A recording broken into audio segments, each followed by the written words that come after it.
All right, so this is a player you never had to match up against on the field. That's a good thing, but that's because he was one of your teammates for the final part of your career. Myles Garrett, just take me back first to the moment you found out this guy was joining your team.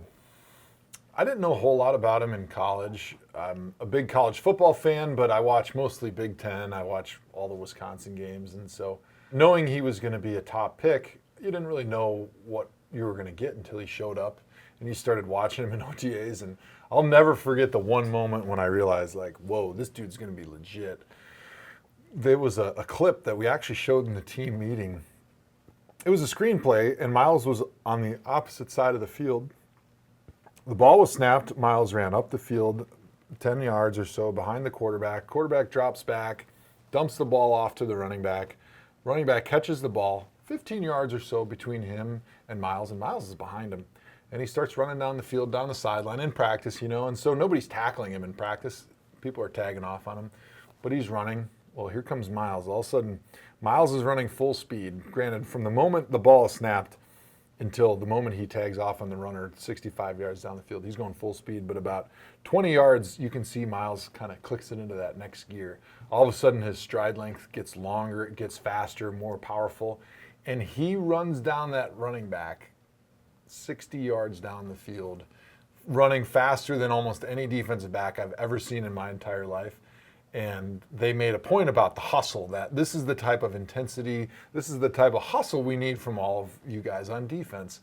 And it was just remarkable to watch that second gear that he had that not many defensive linemen in NFL history have been able to run that fast, that far down the field. Now, maybe this is even peeling it back even more. What did you think the first time you saw this guy lifting weights? Well, the first time I saw him in the locker room, I was like, damn, how much do you bench? Because he is just chiseled. It's amazing how strong he is. And we used to do this thing in the weight room where it was the pull test. So basically what it is they've got an Olympic weight bar that's set up to a machine that registers the force that you're able to just basically pick it up. And you're lifting it using basically the power clean technique. So you're just kind of bending over the bar, bend ankles, knees, and hips, and you're just trying to lift it as hard as you can for about 5 seconds. And then it registers the power with which you're lifting. And I was always really, really powerful and explosive in my hips. A lot of times they say that's the measure of the type of athlete you are because your hips are what create the power. And I had the record by far. Nobody was even close. It was like, 1,800 pounds, or I don't even remember what the measurement was. And the next closest person was like 1,200. So I far and away was the most powerful person by this measure on the entire team. And Myles comes in as a rookie, and he's like, hey, what's the top number? I'm going to beat it. And everyone's like, yeah, right. He's a big, strong dude. We know he's fast, but he grabs that bar and he pulls on it, and he doesn't have the technique I have. I've got pretty good technique at everything I do, so I kind of can cheat the system a little bit. And he didn't beat me, but he was really close. And that strength coach that we had left. So I'm hoping that I can retire that number before he beats it, because I know if you gave him a couple more attempts at it, he would definitely beat it, because he is one of the most explosive players, not just watching him on the field, but watching him work in the weight room. The way he can just quickly throw weights around is just remarkable. And then the film we have here, though, this is as fresh as Myles is going to be. Game 1, 2018, he's fully recovered. It's a beautiful thing. Yeah, so, I mean, what are you seeing here that just shows that this is Myles at his peak right now? Man, I love watching Myles.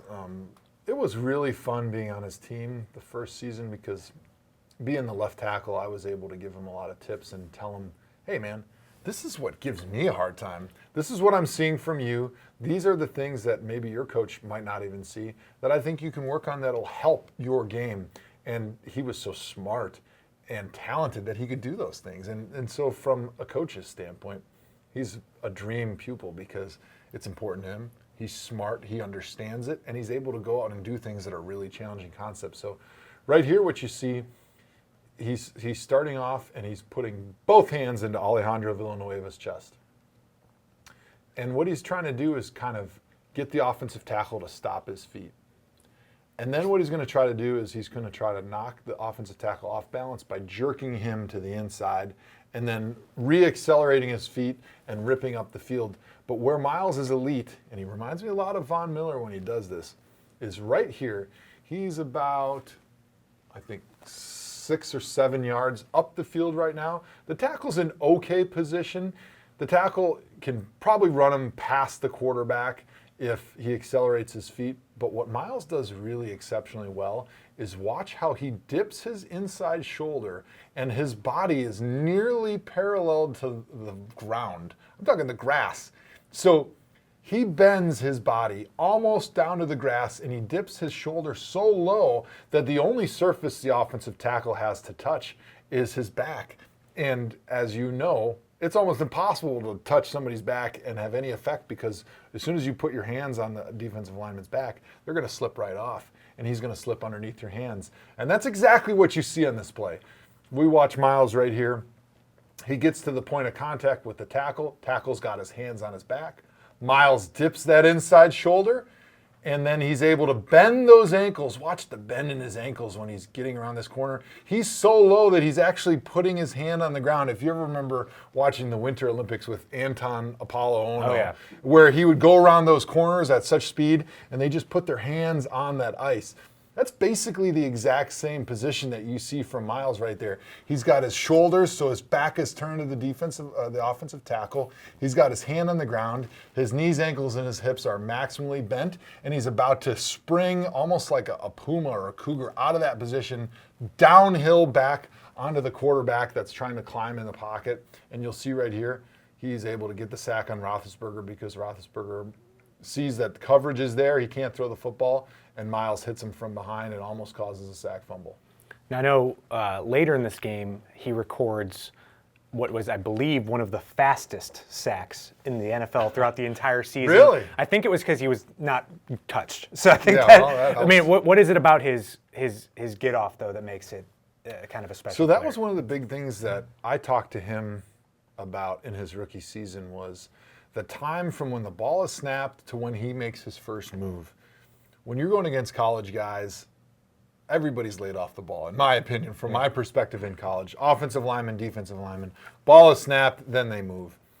In order, in my opinion, to be on time, what I consider on time, the second that ball starts moving at all from the center, everyone should be moving, at least on the offensive and defensive line.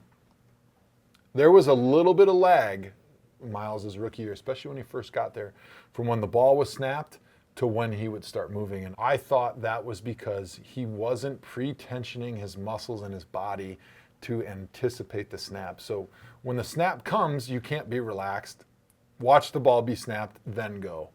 You've got to have all those muscles pre-tensioned. You got to have your cleats in the ground. You got to have everything in your body and your mind like a spring, like we talked about, coiled and ready to go. So as soon as that trigger, whatever it is, if you're watching the back of the football, if you're watching the offensive lineman's downhand, if you're watching the offensive lineman's head, whatever that trigger is for you to know that the ball has been snapped, as soon as that trigger happens, you're able to uncoil that spring and go. And you could see that improvement from year 1 to year 2 with Myles because now he's getting off the football and he's threatening that offensive lineman right from the snap. There's no delay at all in when his body uncoils out of his stance from when the ball is snapped. And I think it's made a big difference and made him an even better pass rusher. Now, if there's one thing you can ding Myles on for this past season, Pro Bowl season, incredible second season, he had a few offsides penalties. Is that something you think you're willing to live with as a defender, or how can he get even better at avoiding those kind of penalties? So what I think you'll see is over time,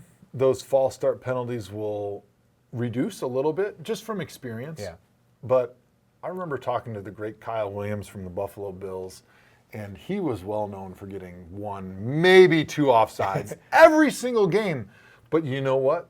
We had a whole game plan specifically for him. He completely changed what we could do as an offense because he was getting into our backfield so quickly. He got off the ball so fast, we couldn't go on the same snap count at all the entire game. And so they were so disruptive with that. He told me, he said, you know what? I might have a couple offsides. But you know what? That's only 5 yards. I am changing what you guys do on offense. And so an offsides for me is just the cost of doing business. It's just a business expense. Just like any business out there, you're going to have to spend a little bit of money to get some profits. And for a defensive lineman, a guy like Kyle Williams, a guy like Myles Garrett, you're going to get some offsides when you're on such a hair trigger to be able to go when that ball is snapped. Occasionally you are going to get triggered and you're going to jump off sides, but you know what? 9 times out of 10, you're going to get off on the snap count and do something very disruptive, and a sack, a forced fumble, a TFL, even a quarterback hit is so much more valuable that the risk of getting a measly 5-yard penalty, it far outweighs the reward far outweighs the risk. Now, as you become an older, more savvy player, you learn when to pick and choose your moments that you take those risks. Obviously, 3rd and 1, game on the line, you're not going to be on that hair trigger. You're going to be thinking, okay, this is probably a moment when that offense might be going on 2. They might be going on a hard 3. So I need to sit in there. I don't want to take the risk right now, because if I jump off sides, that 5 yards is huge. But if it's 3rd and 10, 3rd and 12, and a sack would be huge, but a false start, an offsides penalty wouldn't be that big of a deal, because now it's just 3rd and 6, 3rd and 7, 3rd and 5. That's when you're going to take those risks a little bit more. And then also you start tying in your scouting report on these guys. Okay, does this quarterback go on 2? I'm going to listen to the audio from the game from the last week. I'm going to hear their snap count. I'm going to live that snap count all week so it becomes second nature. I'm going to know when they like to go on 2. I'm going to know the code words that the offensive linemen use. Hey, Charlie, that means it's on hard 3. I'm a defensive lineman. I'm smart. I know what I'm doing, so now I can focus in on those little details in the game. I heard that offensive lineman say Adam. I know it's on 1. Adam, A is the first letter in the alphabet. It's on 1. I can confidently pin my ears back and get after that quarterback. Hey, they said beta, I know it's on 2. He said Omaha, I know it's on set hut. Whatever that is, those are the sort of intricacies, games within the game, that a guy like Myles is going to get really good at later on in his career. And so I think you're going to see those offsides come down a little bit through time, but it's the cost of doing business when you're a Pro Bowl pass rusher. Yeah, and it seemed like when his first ever snap in the NFL, he didn't even line up against a left tackle. They put him on the inside. I mean, how much value does he have when you can put him on the inside? And how tough of a matchup is he? He's a tough matchup for everyone, but how tough is it for some of those interior guys to handle someone like Myles? Well, my last season when Myles was there, John Greco was my left guard that played a lot with me when Joel was hurt, and he used to dread when Myles would come in there, because the difference in quickness and speed between Myles and anybody else that lines up over there, even in Aaron Donald, is so vast that your brain and your body is not able to adjust quickly enough, because you're used to playing against one speed for 1st and 2nd down, and all of a sudden 3rd down, you've got a Ferrari in there instead of a jalopy. Your eyes can't move quick enough. Imagine going to the batting cage and you're sitting in there watching the 60-mile-an-hour pitches come in, and you're hitting every single one of them. And all of a sudden you come into the 90-mile-an-hour cage and you don't even know you're in there, which is basically what happened in Myles' first snap of the game. Myles lines up over the left guard. He doesn't even know who he is. And that ball comes out of that pitching machine and goes past you at 90 miles an hour. And you didn't even know it went through there. You didn't even see the ball, because it was so fast. It was such a change in speed. And that's what Myles Garrett brings. So if you're looking at left tackles across the NFL, who is the best equipped? You don't have to name names, but what type of left tackle is best equipped to stop? I think of a couple guys that are just fantastic tackles, amazing quickness, strength, speed. Tyron Smith, Trent Williams, those are 2 guys that are big, strong, quick, fast guys that can maintain the speed that Myles brings, the quickness, the change of direction, but they're also big and strong enough with good enough balance to be able to sit in there and handle when Myles goes to the bull rush. Because when Myles turns his upfield rush into a bull rush, he's enormously powerful. Like I mentioned, the power that he creates with his hands, his spine angle, the bend that he has in his ankles, knees, and hips is incredible. He creates a lot of power, and then he puts those hands in that offensive lineman's chest. It's difficult to not get knocked back, and you have to be a big, strong man to be able to absorb that. Yeah, we've talked about Myles. We've gotten to know him here the last couple of years. He's a different guy. He talks to you. Yeah, he does. That's talk kind of a occasionally, surprise, because usually he doesn't talk to anybody. No, he's a different guy, but carries himself with as much confidence as anyone out there. He's a great person. He's a wonderful teammate. Super, super smart. He's just got very different interests than most NFL players. He'd prefer to write poetry and read than go and play video games and go to the clubs, which is a little bit different for an NFL player. But it's great. It's unique. And to me, that's what makes the NFL so cool. It's all the unique personalities that you meet along the way. And are you surprised maybe, or is it just part of the personality that he's willing to not maybe call out a Ben Roethlisberger, but talk about how excited he is to bring a guy like that down? And how much do you think that kind of confidence was needed for a team like this? I think he just fits in so well because he just brings such a unique aspect from a personality standpoint, from a witty standpoint, that he's a guy that can make any defense better. You know, if you just got 11 meatheads on the defense, that's great. That's great to have tough meatheads, but to have a guy that's real cerebral and thoughtful like that, and to be able to just be different, it's fun for the fans, but it's also great for a defense because having that variety on defense of different personalities and different skill sets, I think is valuable. So what do you? This is only 2 years into his career. We've gone over all these other pass rushers. It seems like their prime hits about 4, 5, 6 years in. I mean, where does his game evolve after this season? When I watch him now, I don't even really know if there's any one thing you could say, wow, he needs to do better at this.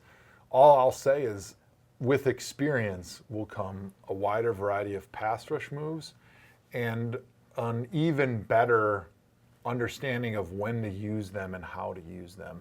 And just like anything, you on an assembly line, you're going to get better at doing whatever you do because you do it more often. And Myles is going to be doing the same stuff for a bunch of years, and he's just going to get better because he's just doing it over and over and over. And a lot of times, the difference between a sack and a quarterback hit is a split second, and a sack and not even a quarterback hit is a tenth of a second. And so you just get slightly better at your pass rush move or your little technique. All of a sudden, that goes from not hitting the quarterback to hitting the quarterback, and then the next season you just get a little bit better, and it goes from hitting the quarterback to being a sack and being an enormous play that changes the outcome of the game and maybe the season. So there's some games where he's out there where he doesn't finish the game with a sack or anything. But how much is it truly? Are you truly able to quantify the impact that he's had on that game? It's impossible to quantify the impact with modern technology and analytics. You try to say, well, he had this number of effects on the quarterback from being close, forcing the quarterback out of the pocket, hitting the quarterback, changing the arm angle. But what you can't account for is how they have to change the game plan. Yeah. You know, they have to keep an extra running back in. They have to slide the line to him. They have to double team him. They have to put a tight end in there to chip him. And so what that does is that limits the number of people that are getting out in the route. That slows the flat release by the running back, which changes the coverage. Now they don't have a flat control in their secondary, and they're able to sag deeper on those deeper routes. So you've got Antonio Brown running a 17-yard sideline route, and that flat defender doesn't have to be there anymore. He can sag off and take away some of that throw because they don't have that guy in the backfield that can control that flat anymore because he's in trying to help Myles. And it's the way that you change the offense's game plan just by showing up. That's something that will never show up on the stat sheet. And does he get enough credit for what he does in the run game? I don't think you ever get enough credit for what you do in the run game as a defensive lineman because they're not as sexy as sacks. But Myles is so disruptive. When you look at, I think, the play right here was just unbelievable what Myles did. He actually, if you watch this play right here, Alejandro does a really nice job. Myles gets off the snap, and you can see Myles is going to go and try to stab Alejandro right here in the chest. And Alejandro's smart enough. He knows that when a defensive lineman goes to stab you, you can take your hand and knock it down, and they're out of balance, and they're a lot of times going to fall to the This is one of the best left tackles in the NFL right now, too. He's a Pro Bowl left tackle. This guy's a great player. Watch when he hits Myles' hand. Myles actually does kind of lose his balance a little bit. You can see the shoulders go forward. He does his Apollo Anton, puts his hand on the ground, but he's able to somehow maintain his balance on the slippery field, no less, to be able to get his footing back, stand back up, and without losing any speed or direction, turn the corner, take a hard left, knock the ball out of James Conner's hands, tackle him, and now if you keep going, he gets up and he almost gets in on a block. I mean, it's just remarkable what he's able to do on that play. And those are the things that you don't get credit for, but those are the game-changing plays that you make as a Pro Bowl defensive end.